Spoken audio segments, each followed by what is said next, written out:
Now, I'm with the claim of being a language tutor.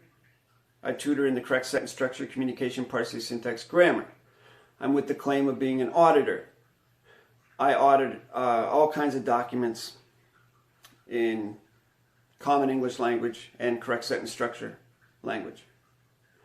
However, I am not with the claim of being a psychologist. So these videos in this series are for educational and entertainment purposes only, not meant to be advice or counsel. It's just me sharing my personal experiences and hoping that it might help someone out there who is going through some of the same things that I went through. I always feel like it's always good to have some extra tools in your back pocket that you can pull out at any time and use in any situation. Better to have it and not need it than to need it and not have it. And that's also the way I look at correct sentence structure.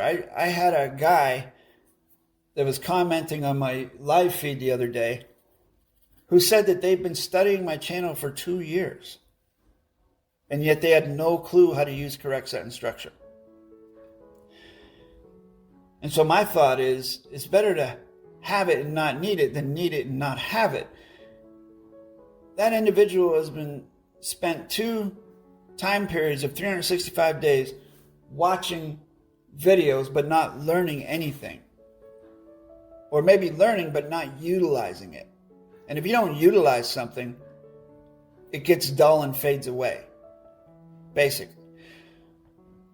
So my question is to the individual was, what has kept you from pulling the trigger on it? And they couldn't answer. I empathize with individuals like this. And my guess was that the reason why most people who say they want to learn this grammar don't learn it or don't commit to it is because they don't have a reason to.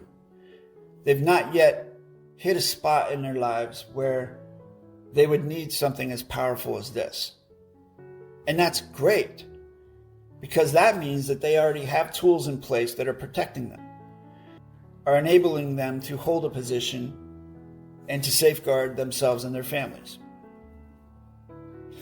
Correct sentence structure is so potent that, as I've said in the past, and Colin David-Wayne Miller has also said, it's like using a wrecking ball to swat a fly.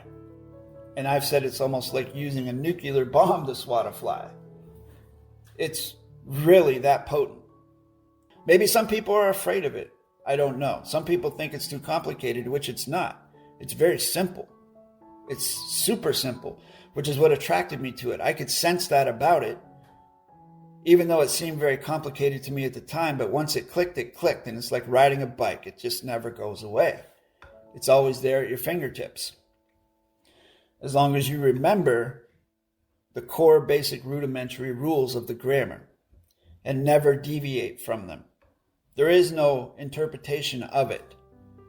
Because once it comes into an interpretation, then it becomes fiction. There's quite enough of that around. I think that's why it's so effective, is because so few people know it. Of course, if more people knew it, it would be more powerful, but I don't ever really see that happening. It's always going to be a certain select few who have a reason to learn it and have the motivation to learn it. They have the volition to invest the value, the time, the effort, and going through those trials by fire, learning it, spending those hours with workshops or studying videos or whatever. Those are the people that will learn it. And even the majority of them, I have found, will get to a certain point and just stop. Mostly in these situations, it's because of a cognitive dissonance that happens. I'm not saying this. My volition is not to offend or harm anyone by what I'm about to say. My volition is to state the facts of my perception of what I experienced in teaching this for going on 5 years now. In that, the people who make it so far almost get closure on the grammar but drop off is because they undergo a cognitive dissonance challenge, meaning they clinging to beliefs of religion or aliens or Galactic Federation. There's some sort of belief that they cannot certify, which would then be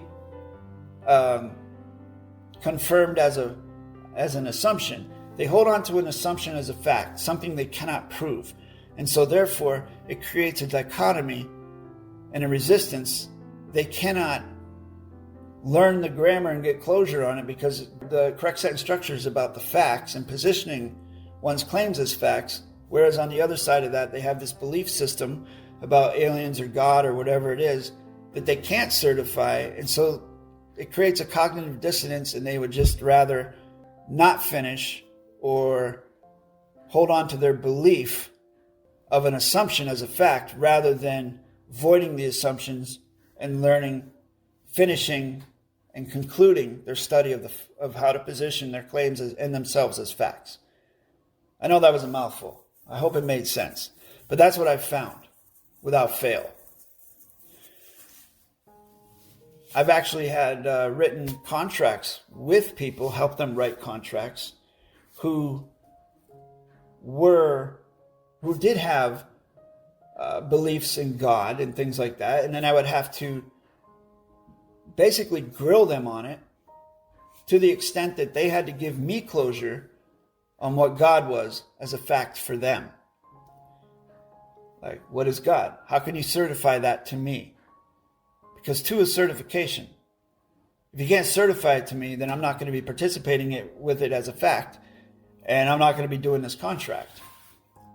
And although it's very, few and far in between, I actually have one individual who was able to do that. And that's the depth of closure that you need for any fact on your contracts. You have to be able to convey that closure to another individual, not only using adverb, verb, adjective, pronoun, but also in correct sentence structure.